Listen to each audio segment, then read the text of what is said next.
Hello, আসসালামু আলাইকুম। আশা করি সবাই ভালো আছেন। আজকে আমরা ভিডিওটা করতেছি এই মোটরের সাথে পাইপটা কিভাবে ফিট হয় সেটা দেখানোর জন্য। অনেকেই আমাদের এই প্রশ্নগুলো করে থাকেন। আমাদের এইটা হচ্ছে ইনপুট লাইন। দেখেন যে পাশটা চিকন, এই পাশটা ইনপুট লাইন। এই পাশটাতে সহজেই আপনার এই পাইপগুলো এভাবে ঢুকে যাবে। এভাবে পাইপটা এটার মধ্যে ঢুকে যাবে এবং এখানে আমরা রাউন্ড যে ক্লামগুলো, সেই ক্লামগুলোর মাধ্যমে এটাকে আটকে দেবো। সবটুকু পাইপ ঢুকাবেন এটার ভিতরে। ঢুকানোর পরে এরকম রাউন্ড যে ক্লামগুলো আছে, সেই রাউন্ড ক্লামগুলো দিয়ে আমরা এটা আটকিয়ে নেব। ক্লামটা আগে ঢুকাবেন, তারপর এটা আটকিয়ে দেব, শক্তভাবে আটকিয়ে নেব, হয়ে যাবে। আর এখন আমরা দেখাবো এটার যে আউটপুট লাইন, সেই আউটপুট লাইনটা বিভিন্ন সাইজের পাইপ আপনারা ব্যবহার করেন। কেউ 10 মিলি, কেউ 12 মিলি, কেউ 14 মিলি, বিভিন্ন সাইজের এই পাইপটা ব্যবহার করেন। তো এই আউটপুট লাইনটাতে আমরা এই পাইপটা কীভাবে ফিট করতে হয় সেটাই দেখাবো। এই ফিটিংসটা হচ্ছে এই আউটপুট লাইনের জন্য।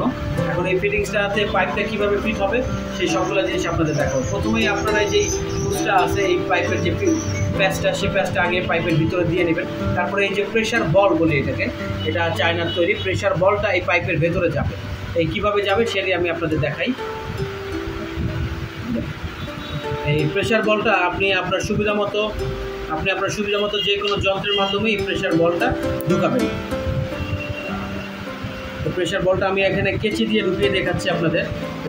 আপনারা এইটাকে শক্তভাবে চাপ দিলে ঢুকে যাবে পাইপগুলোতে। যদি আপনার অন্য পাইপগুলো হয় তাহলে সেক্ষেত্রে পাইপটা একটু গরম পানিতে ভিজিয়ে রাখবেন যেন পাইপটা নরম হয়, আপনি বলটা ঢুকাতে পারেন এর ভিতরে। এভাবে আপনি 12 মিলি হোক, 10 মিলি হোক, যে কোনো পাইপটাই আগুনে দিয়ে অথবা পানিতে ভিজিয়ে দেখেন এটা এখন ঢুকে গেল। এখন এই প্যাচটা আমরা আগে বলটা, এই পাইপটাকে এখানে রাখবো, এই বলটাকে, এবং এটা এইভাবে প্যাচের মাধ্যমে আটকে দিব। এটা আটকিয়ে দিলে আপনার এই বলটা কিন্তু আর আসবে না। দেখেন টানছি আমি, বলটা কিন্তু আর পাইপটা খুলছে না। এই বলটার কারণে এখন আর এই পাইপটা খুলবে। এইভাবে এটা এটার ভিতরে থাকবে এবং এই পাশ থেকে ইনপুট হবে এবং এই পাশ থেকে পানি বের হবে। এই পাশ থেকে ইনপুট হবে, এই পাশ থেকে পানি বের হবে। এই বের হওয়ার জায়গায় এই ফিটিংসটা লাগবে। এইভাবে আপনারা পাইপটা ফিটিং করবেন। এইটা বলার জন্য আজকে ভিডিওটা করা বন্ধুরা। দেখাচ্ছি আমি আবার আপনাদের যে এটা কীভাবে ফিটিংটা হলো, যে আমি আপনাদের সুবিধার্থে আবার দেখাই। এই দেখেন এটার ভিতরে আমাদের বলটা ঢুকে গেছে এবং এটার মাধ্যমে প্যাচটা হলো। এই প্যাচটা এটার ভিতরে যে বলটা এখানে মুখে মুখে থাকলেই হবে। এটা যদি এরকম মুখে মুখে থাকে তাহলেও হবে। এই পানির প্রেশারটা এখান থেকে বের হয়ে আসবে। এভাবে আটকাবে। ধন্যবাদ বন্ধুরা, আশা করি ভালো থাকবে।